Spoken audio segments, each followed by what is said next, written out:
પ્રભુ બધી રીતે જીવનું હિત હંમેશા કલ્યાણ થાય તેવા જ વરદાન, જેમ લગ્ન કરવા ઉત્સુક નારદજીને માકડાનું વદન આપ્યું તેનું કલ્યાણ કર્યું. બધા જાણો છો આ પ્રસંગ. નારદજીને એકવાર બહુ ઈચ્છા થઈ કે આપણને હારી કન્યા મળે તો મેળ પડી જાય. ઠાકોરજીને કે મને તમારું સુંદર રૂપ આપો. ઠાકોરજી કે લે મારું સુંદર રૂપ તને આપ્યું. ગયા, બધાને જોઈને હસવા માંડ્યા. નારદજી આવીને ઠાકોર આવું કરે મારી યારે, માકડાનું રૂપ આપ્યું. પ્રભુ કે એ મારું એક રૂપ જ છે. નારદ, મેં તારા હિતનું વિચાર્યું. તને વરમાળા પહેરાવે તો તું આ બધી ભક્તિ નહીં કરી શકે. નારાયણ નારાયણ, પ્રભુ આપ અંતર્યામી છો, આપ જીવના સુખનો વિચાર કરો એવું બીજું કોઈ કરી શકે નહીં. તો ક્યારે આવું બધું થાય ત્યારે પ્રભુએ આપણા સુખનો જ વિચાર કર્યો જ, એમાં શંકા લાવી નહીં. ગીતાજીમાં ભગવાને કહ્યું સંશય આત્મા વિનશ્યતે. જ્યાં શંકા કરશું ત્યાં પતન આપણું થવાનું છે. એમાં પ્રભુના કાર્યમાં તો ક્યારેય ન કરવી. આ પ્રભુ બધા આપણી યાર ખેલ કરે, વિવાહ ખેલ ને હોળી ખેલ ને, એને મજા આવે છે. આપણે મજા લેવાની. તને મજા આવે તો અમને મજા આવે છે.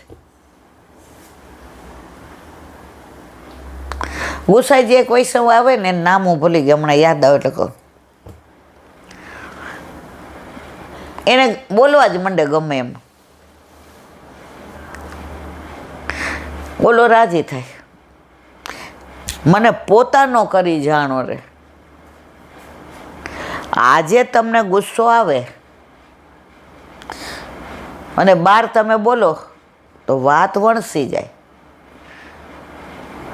અને હું અંદર બેઠી હો અને કારણ વિના બે ચાર મને સુણાવી દો. શું કામ? કે ઓલો ગુસ્સો ત્યાં નહોતો કઢાતો એટલે મારી ઉપર કાઢ્યો. તો તમે પોતાના માનીને ગુસ્સો કાઢ્યો ને તો ઠાકોરજી કોકવાર આવું બીજા દ્વારા ગાળો અપાવડાવી નહીં કે લે બરાબર છે, તારી એ લીલા અમને કબૂલ મંજૂર. તું જે કરે તે અમારા હિતનું જ કરે, એમાં અમને જરાય સંશય નથી. બોલો વલ્લભાદ દયારામભાઈના ચંદ્રાવલા. કાલે બલિરાજાનું અને માણેકચંદનું બલિદાન, આત્મસમર્પણ. બલિરાજાનું વિવરણ કાલે સાંભળો. હવે આજે માણેકચંદનું. માણેકચંદજીને શ્રી ગુસાઈજીના દર્શન થતાં જ સાક્ષાત પૂર્ણ પુરુષોત્તમ સ્વરૂપના દર્શન થયા. આ પદમાં આપણે ગઈકાલે ગાયું હતું, એટલે કે પરમ દિવસે આ પદમાં તેમણે ગાયું છે કે મેં તો પુરુષોત્તમ રૂપ આપણામાં નિહાળ્યું છે, ત્યારે જ મેં આપને આત્મનિવેદન કર્યું છે. મને હવે કોઈ સંદેહ રહ્યો નથી. પ્રભુ તમે તો જ્યારે જ્યારે ધર્મની હાનિ થાય છે, યદા યદા હિ ધર્મસ્ય ગ્લાનિર્ભવ, ત્યારે ત્યારે જુદા જુદા નામે પ્રગટ થાવો છો. જ્યારે સતયુગ આવ્યો ત્યારે શ્વેત વરાહ રૂપ આપે ધારણ કર્યું. સતયુગમાં કયું? શ્વેત વરાહ રૂપ. અને હિરણ્યકશિપુને મારી પૃથ્વી પર લાવ્યા હતા. ત્રેતાયુગમાં દશરથને ઘેર રામ રૂપે જન્મ લઈને રાવણ કુળનો સંહાર કર્યો હતો. આ કળયુગમાં શ્રી વલ્લભ ગૃહે પ્રગટ થઈને માયાવાદનું નિવારણ કર્યું. એવા હે વિઠ્ઠલ, હું આપને ઓળખી ગયો છું. કોણ કહે છે? માણેકચંદ. તેથી સર્વ સમર્પણ કરી કેવળ શરણમાં જ રહું છું, બીજું કાંઈ આવડતું નથી. જેણે પ્રભુને આત્મસમર્પણ કર્યું તે સર્વનિશ્ચિત છે. પ્રભુ સર્વ સમર્થ છે. તેના શરણમાં રહેલાની ચિંતા પ્રભુ સ્વયં કરે છે, આપણે કરવી પડતી નથી. તેથી જ ભક્ત નિશ્ચિંત રહે છે. સર્વેશ્વર પ્રભુ સર્વના મનની જાણવાવાળા પોતાના ભક્તની વાત જાણે, એમાં સી નવાય. આપણી બધી વાત આપણા ઠાકોરજી જાણે છે. પછી આપણે આપણી ચિંતા કરીએ તો એને ખોટું ન લાગે.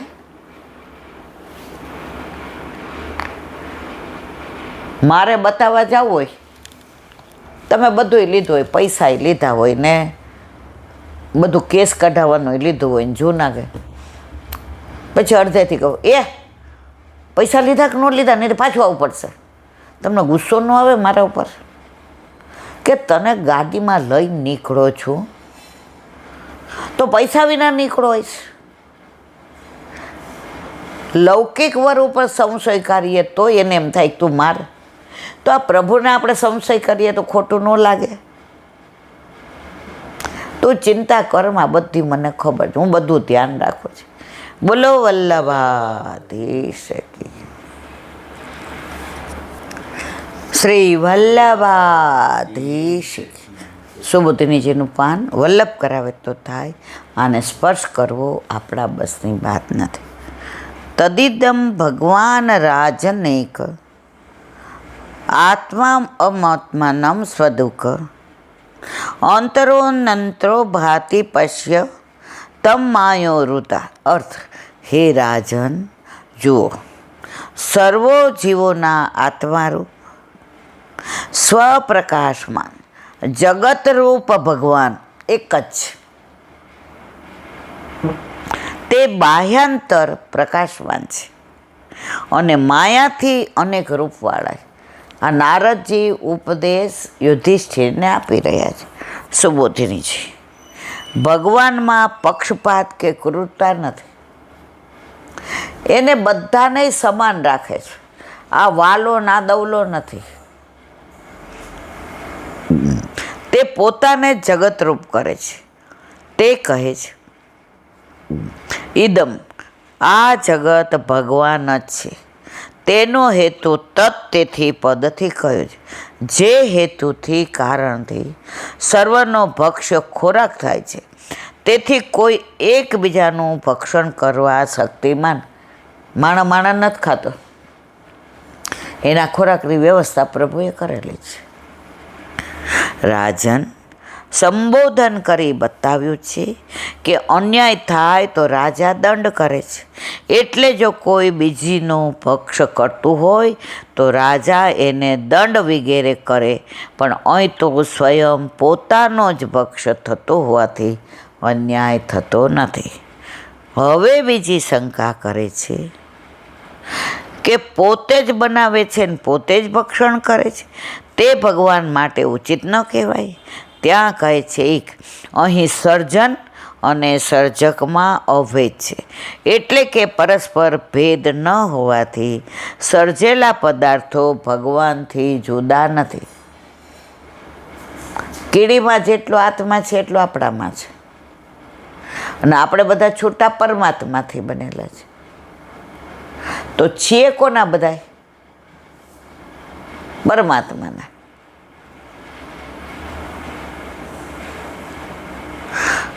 તો પછી એવી શંકા થાય, એ પણ અયોગ્ય છે. પોતાનું જ ભક્ષણ કરવું ઉચિત નહીં. ત્યાં કહે છે આત્મા. આત્માના શ્રી મહાપ્રભુજી બે અર્થ કરે છે. અતતિ વ્યાપી રહે તે આત્મા. એવી રીતે ભગવાન દરેક સ્થળે વ્યાપ્ત થઈ રહ્યા છે. તેથી બહાર રહેલા જીવને અંદર પ્રવેશ કરાવે છે અને અંદર રહેલાને બહાર પ્રગટ કરે. અર્થાત પોતાના સ્વરૂપના પોતે અંદર અને બહાર રહે છે. આ સ્થિતિ સર્વ વસ્તુઓની છે. એમાં ભક્ષ્ય અને ભક્ષકનો વ્યવહાર લૌકિક દ્રષ્ટિએ છે. અહીં કાચવાનો દાખલો છે. કાચબો પોતાના અંગ બહાર કાઢે છે અને અંદર સંકોચી લે છે, પણ તેથી તેનામાં કોઈ વિકાર થતો નથી. એ જ પ્રમાણે ભગવાન પણ દરેક વસ્તુ બહાર પ્રગટ કરે છે અને અંદર ખેંચી લે છે. એમાં એને કોઈ દોષ લાગતો નથી. આત્મા પદનો બીજો અર્થ એક તો શું કર્યો? અહીંયા આત્માનો વ્યાપક. હવે કે છે બીજો અર્થ છે આત્મા શબ્દમાં આત અને મા બે પદ છે. આત એટલે ભક્ષણ કરવું અને મા એટલે નેતિ નેતિ વગેરે. શ્રુતિઓમાં કહેલા પ્રમાણથી કેવળ નિષેધાત્મક બ્રહ્મ રહે છે. આ સર્વ તરફથી અદનાથ ભક્ષણ થવાથી આ વત્તા અદમાં નિષેધાત્મક છે. એટલે બનાવેલા જીવનનું ભક્ષણ ન કરે તો આત્મા જ ન રહે. અર્થાત આત્મા શબ્દ સિદ્ધ ન થાય. અર્થાત અંતરમાં જે આત્મા રહે છે તે પણ ન રહે. અહીં પ્રશ્ન થાય કે બીજા જીવો જેમાં રહે છે તેનું ભક્ષણ ભગવાન કેમ કરે?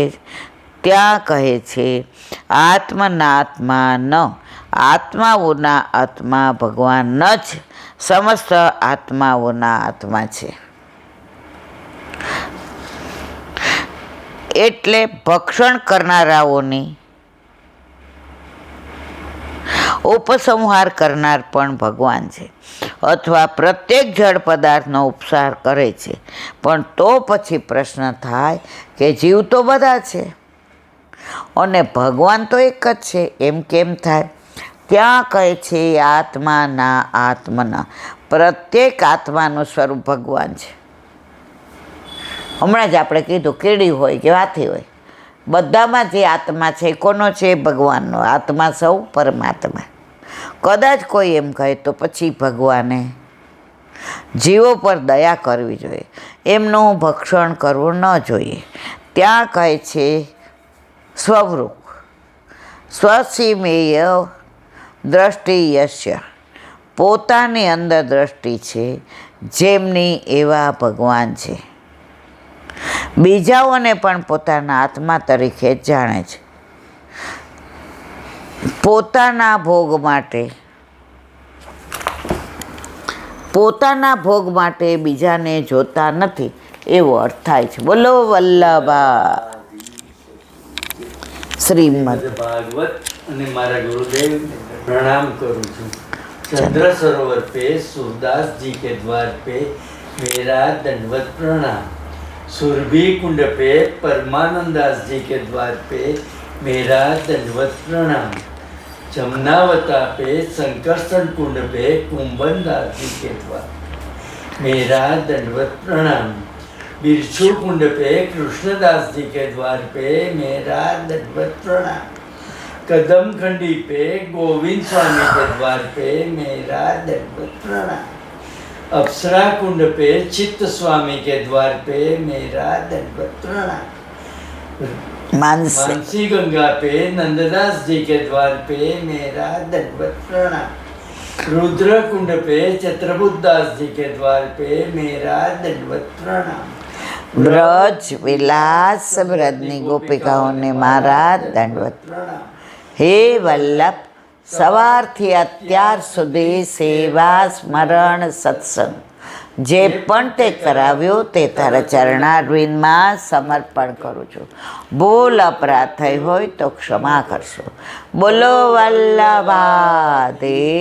કી જય. દઢાઈલ ચરણના કેરો ભરોસો દ્રઢઈન ચરણ કેરો. શ્રી વલ્લભનક ચંદ્ર છટાબીન સબ જુગ માય અંધેરો ભરોસો દ્રઢઈન ચરણ કેરો. साधन और नहीं आकली में चासो होय निवेरो. सूर का कहे त्रिविध आंधरो बिना मोल को चेरो भरोसो દ્રઢઈન ચરણ દ્રઢઈન ચરણ દ્રઢઈન ચરણ કેરો. શ્રી વલ્લભાધીશ. આજનો આ મારા વલ્લભના ચરણારવિંદમાં સમર્પણ કરું છું. ભૂલ અપરાધ થઈ હોય તો ક્ષમા કરશો. આ મારા વલ્લભની વાણી અને ભૂલો એ મારી. બોલો વલ્લભાધીશ કી. બધાય વૈષ્ણવને જાજા કરીને જય શ્રી કૃષ્ણ.